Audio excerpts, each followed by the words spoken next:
Chapter 1. The Prophet, peace be upon him, said, "The worst of scholars is he who visits princes, and the best of princes is he who visits scholars. Happy is the prince who stands at the poor man's door, and wretched is the poor man who stands at the door of the prince." People have taken the outward sense of these words to signify that it is not right for a scholar to visit a prince, lest he should become amongst the worst of scholars. That is not their true meaning, as they have supposed. Their meaning is rather this, that the worst of scholars is he who accepts help from princes, and whose welfare and salvation is dependent upon and stems from the fear of princes. Such a man first applies himself to the pursuit of learning with the intention that princes should bestow on him presents, hold him in esteem, and promote him to office. Therefore, such scholars improve themselves and pursue knowledge on account of princes. When he became a scholar, he was disciplined by the fear of them and was subject to their control. They conform themselves to the plans that princes map out for them. So whether they visit a prince or a prince visits them, still in every case they're the visitors, and it is the prince who is visited. When, however, the case is otherwise, when the scholar do not learn on account of princes, but instead pursue learning from first to last for the sake of truth, when his actions and words tread upon the path of rectitude because it is in their nature, and they cannot do otherwise, just as fish can only thrive in water. Such scholars subject themselves to the control and direction of God. All men living in their time are held in check by their awe of them, and derive succor from the reflection of their radiance, whether they are aware of the fact or not. If such a scholar goes formally to visit the prince, it is himself who is visited, and the prince is the visitor, because in every case the prince takes from him and receives help from him. That scholar is independent of the prince. He is like the light-giving sun, whose whole function is giving and dispensing universally, converting stones into rubies and cornelians, changing mountains of earth into mines of copper and gold and silver and iron, making the earth fresh and verdant, bestowing upon the trees fruits of diverse kinds. His trade is giving. He dispenses and does not receive. The Arabs have expressed this in a proverb: "We have learned in order to give, we have not learned in order to take." Hence it is they who are in all circumstances the visited, and the princes who are the visitors.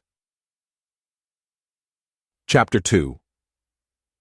A king once had given a single soldier 100 men's rations of bread. The army protested, but the king said within him, "The day will come when I will show you, and you will know why I did this." When the day of battle arrived, all the men fled the field, except that one soldier who fought alone. "There you are," the king said. "It was for this I fed one man as 100. It behooves us to strip away all our prejudices and seek out a friend of faith. Faith consists of knowing one's true friend." However, when a man has spent his whole life in the company of people who lack discrimination, then his own discriminative faculty becomes weak, and he is unable to recognize that true friend of the faith. Discrimination is a quality that is always hidden in a person. Don't you see that a madman possesses hands and feet but lacks discrimination?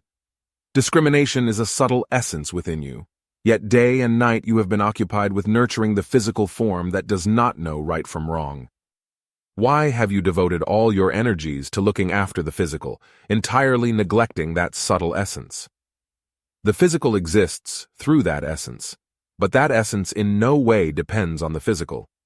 The light that shines through the windows of the eyes and ears, if those windows did not exist, the light would not stop. It would find other windows to shine through. If you bring a lamp before the sun, do you say, "I see the sun by means of this lamp"?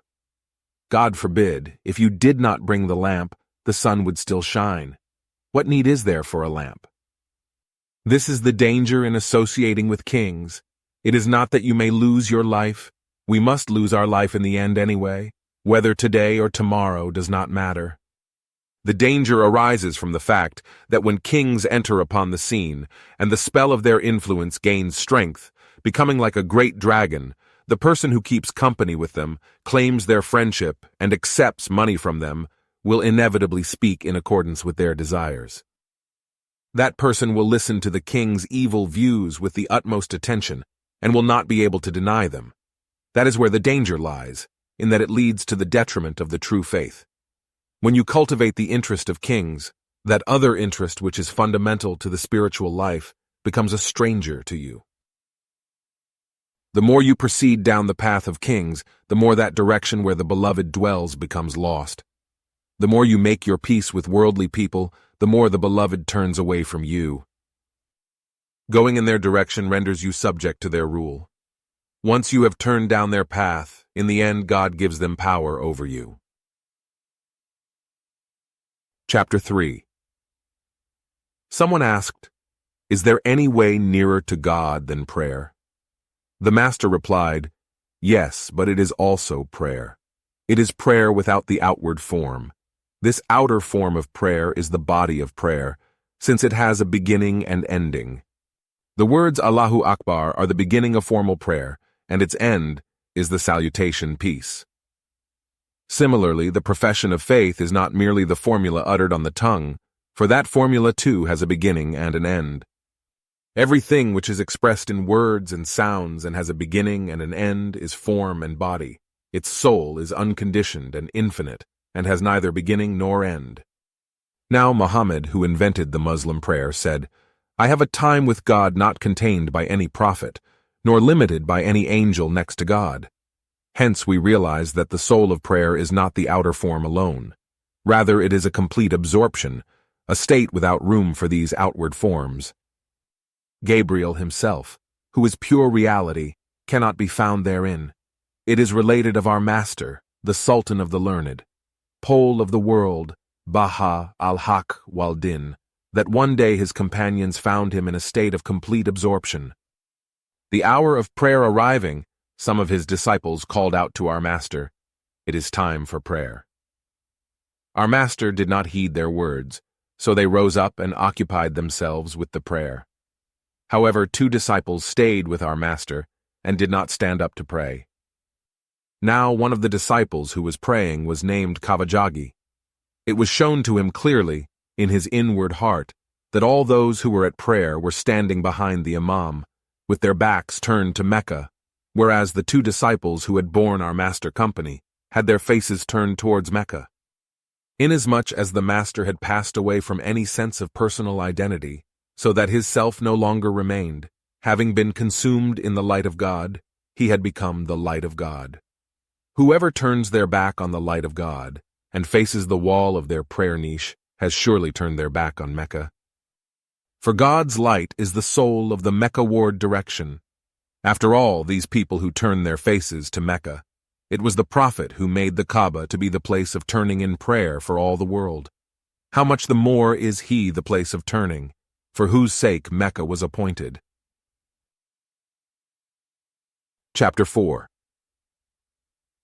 Burhan al-Dīn was once greeted by someone who said, "I have heard praises of you sung by so-and-so."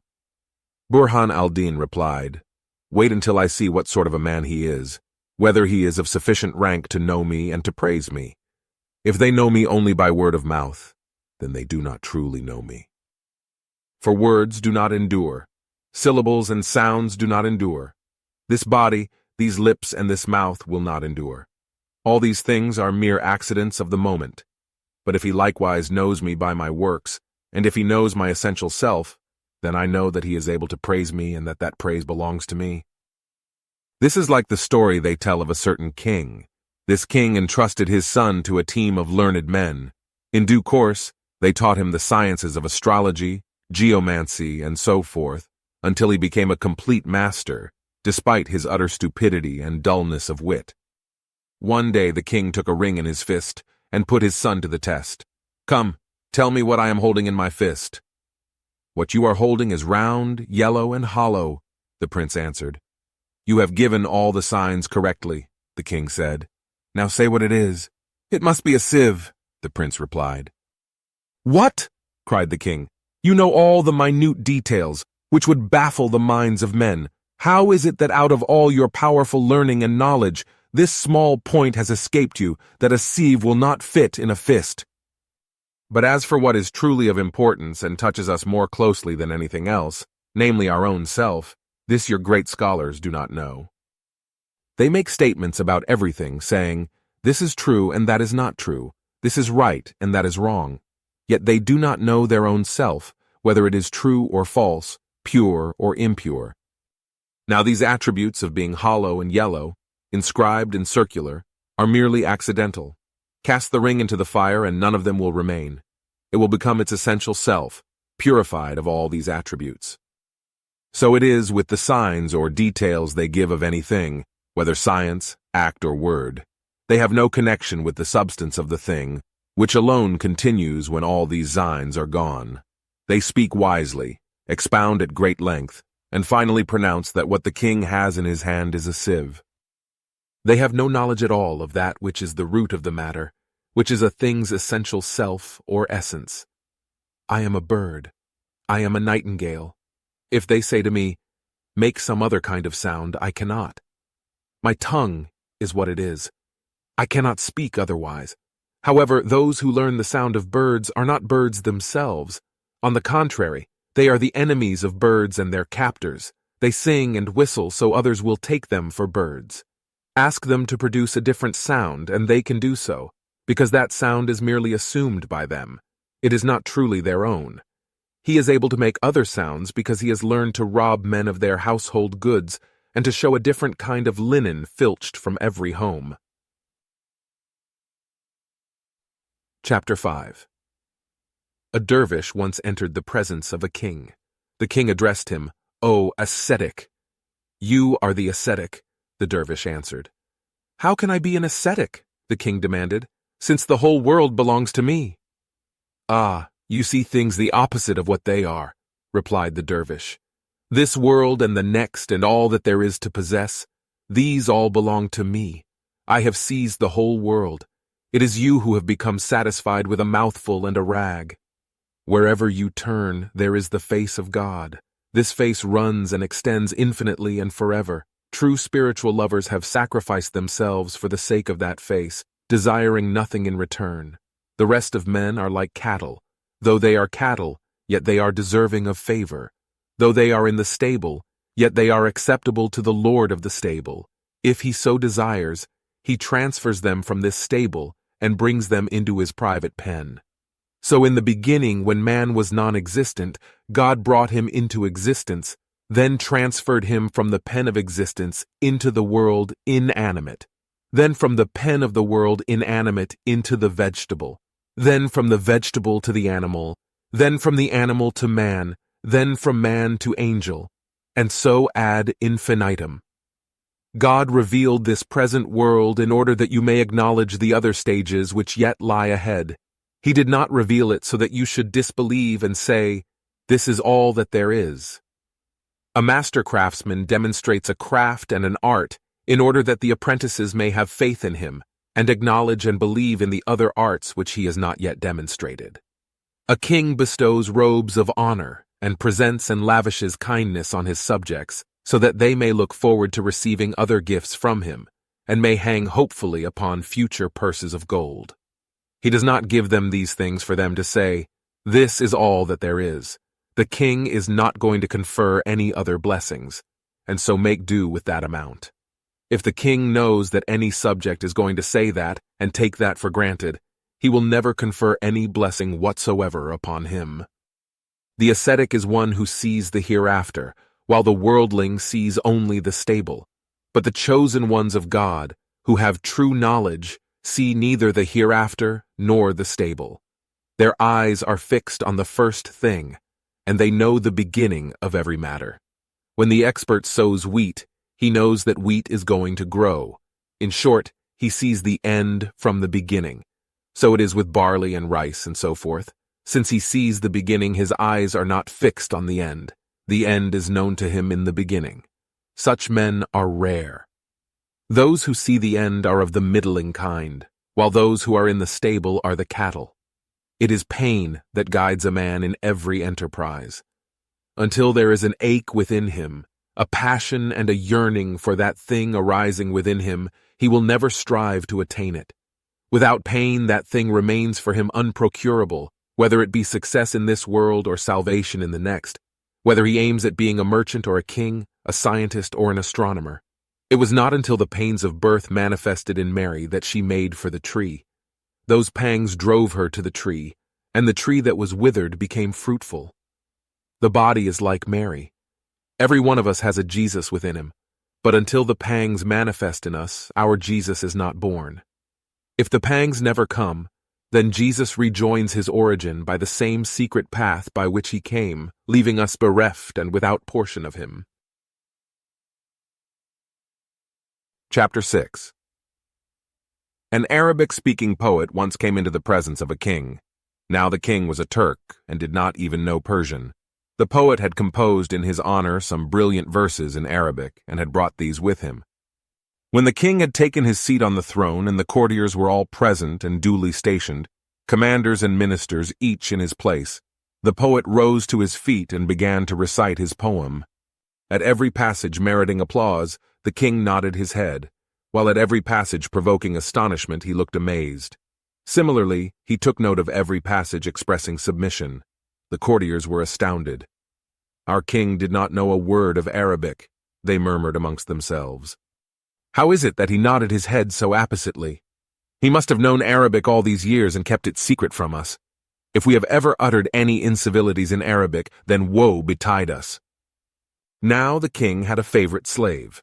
The courtiers therefore assembled together and gave him a horse and a mule and a sum of money, and engaged to present him with as much again. "Just inform us whether or not the king knows Arabic," they said to him. "If he does not, how was it that he nodded just at the right places? Was it a miracle? Was it divine inspiration?" Finally, one day the slave found his opportunity. The king was out hunting, and he perceived that he was in a good humor because much game had been taken. He therefore asked the king point blank. The king burst out laughing. "By Allah, I don't know Arabic," he said. As for my nodding and applauding, I knew of course what his object was in composing that poem, and so I nodded and applauded. So it was realized that the root of the matter was the object in view. The poem itself was merely the branch of that object. If it had not been for the object, the man would never have composed that poem. If the object is kept in view, duality vanishes. Duality characterizes the branches. The root is one. So it is with the Sufi sheikhs. Though to outward form they are of various kinds and differ widely in their states and acts and words, from the standpoint of the object it is one thing only, namely the quest of God. Take the case of the wind. When it blows through a house, it lifts the edges of the carpet, and the rugs flap and move about. It whisks sticks and straws into the air, ruffles the surface of the pool until it looks like a coat of mail, sets trees and twigs and leaves dancing. All those conditions appear distinct and different, yet from the standpoint of the object, the root and reality, they are one thing, the movement of the wind.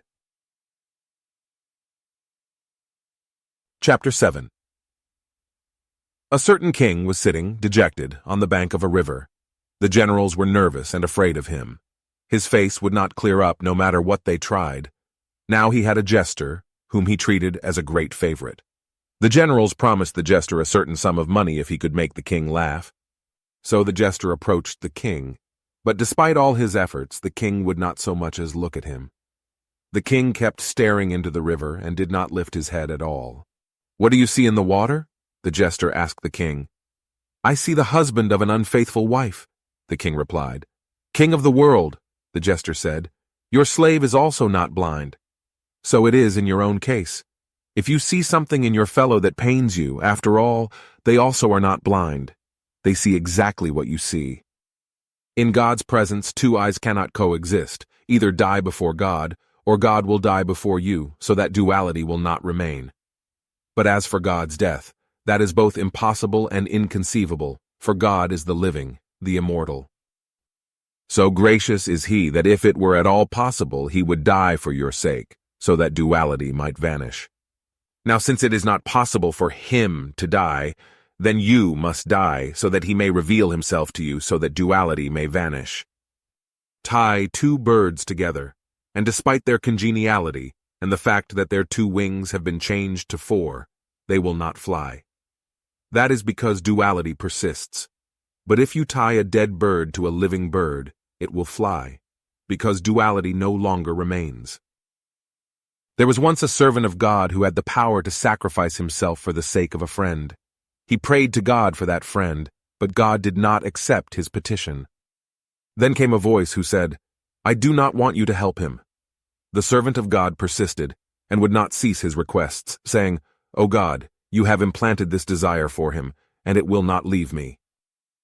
Finally a voice came saying, "Do you desire that this should come to pass? Then sacrifice yourself and become nothing. Do not wait and leave this world behind." The servant answered, "Lord, I am well content." So he did.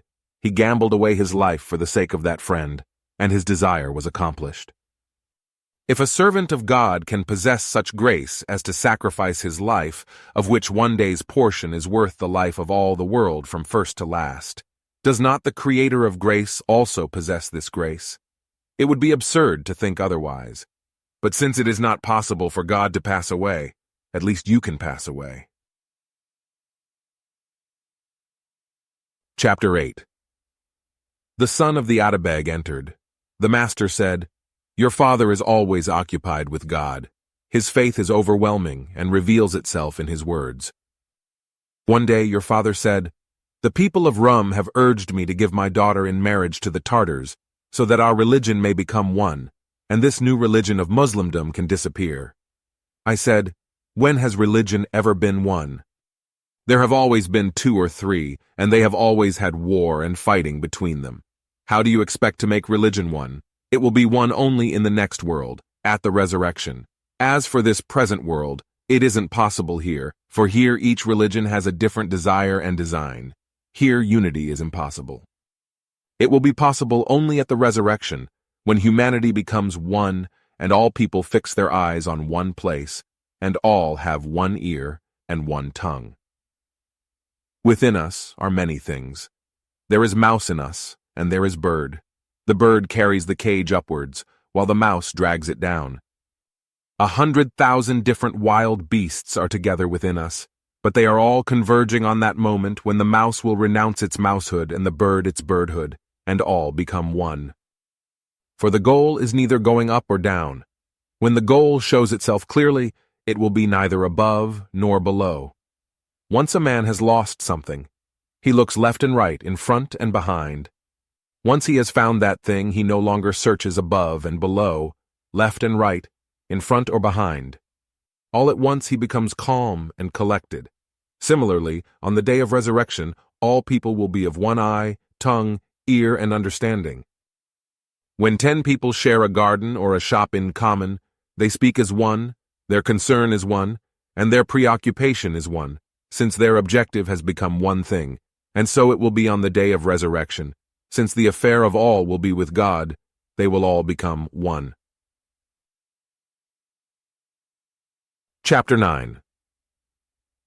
Someone asked, "What is greater than prayer?"